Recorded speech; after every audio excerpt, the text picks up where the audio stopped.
Salut tout le monde, bienvenue au cours de mercredi 13 mai 2020 pour le groupe, pour les groupes de secondaire 1.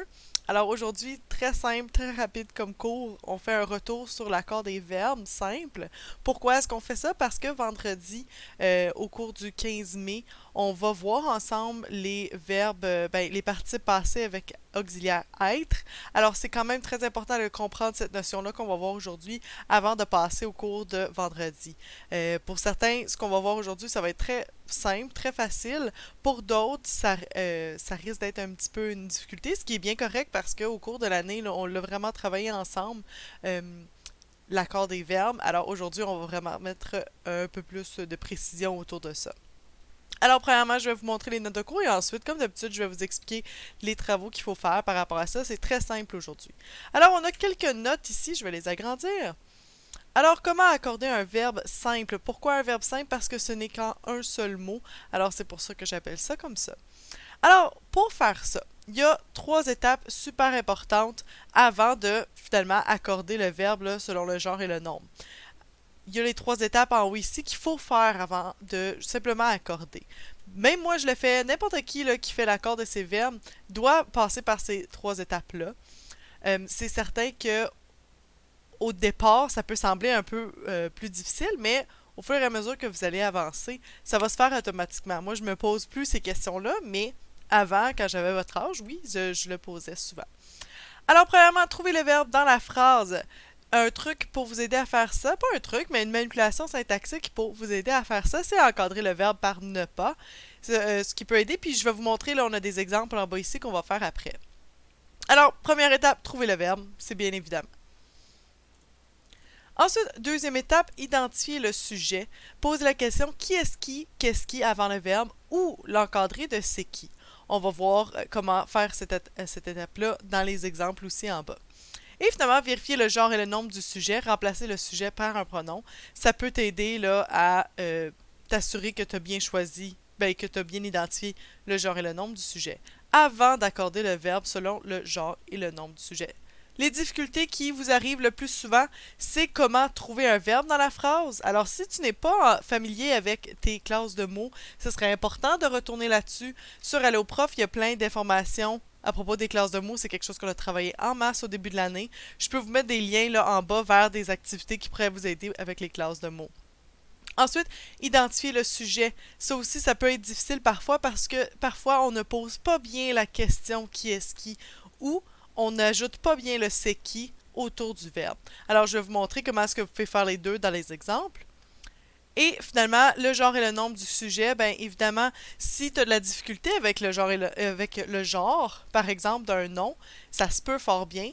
C'est important de sortir un dictionnaire pour aller vérifier. Okay? Même moi, j'avais de la difficulté là, avec trouver le genre des noms, par exemple. Alors, dans les exemples qu'on a en bas ici, on a deux phrases. Je vais juste en espacer comme ça. On va aller faire nos trois étapes avant d'accorder le verbe. Okay? Alors, trouver le verbe dans la phrase, on va le surligner en jaune ici. Et on peut encadrer le verbe par ne pas. Je vais vous donner un exemple. Ne pas les élèves, est-ce que ça se dit? Non. OK? Donc, on s'entend ici là, qu'on a un nom. C'est pas un verbe ici. Les élèves n'avaient pas de la difficulté à utiliser Wordy Teams, alors on est capable d'aller identifier que avait, c'est notre verbe parce qu'on a été capable de mettre le ne pas juste en avant. Je vais le faire ici, là. Notre phrase se dit bien, alors on est capable d'ajouter le ne pas. Ensuite, identifier le sujet. Poser la question qui est-ce qui. Alors, qui est-ce qui avait de la difficulté à utiliser Wordy Teams? Ce sont les élèves. Alors, vous avez vu que j'ai posé ma question. Oups, excusez, je voulais mettre rose. Voyons. Ah, voilà. Vous avez vu que j'ai posé ma question. Qui est-ce qui avait, donc avant le verbe. Alors, je vais le mettre ici. On va effacer le ne pas.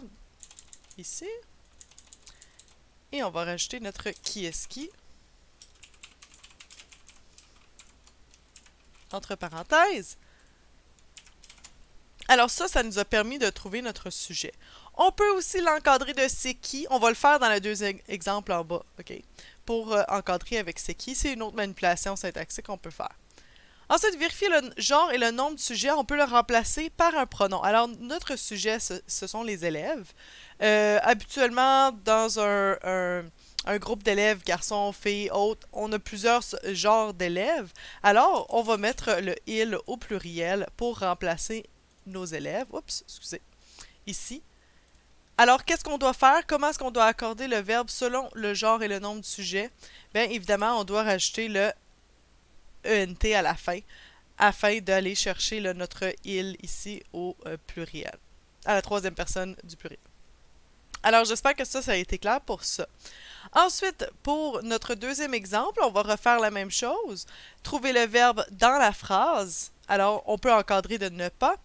L'enseignante qui n'avait pas aussi, elle aussi, de la difficulté. Alors, même chose. Et parfois, on n'est pas obligé d'utiliser le ne pas. On le sait là, que avait, c'est un verbe ici. Montrait aux élèves comment faire. Alors, montrait aussi. On pourrait dire l'enseignante ne montrait pas aux élèves comment faire. Alors, on a utilisé notre ajout là, notre encadrement du ne pas afin de trouver notre verbe ici. Identifier le sujet. Alors, cette fois-ci, on va utiliser le c'est qui. Alors, c'est l'enseignante qui avait de la difficulté. Alors, ça ici, c'est notre sujet. Et il y a déjà le qui, c'est pratique pour nous.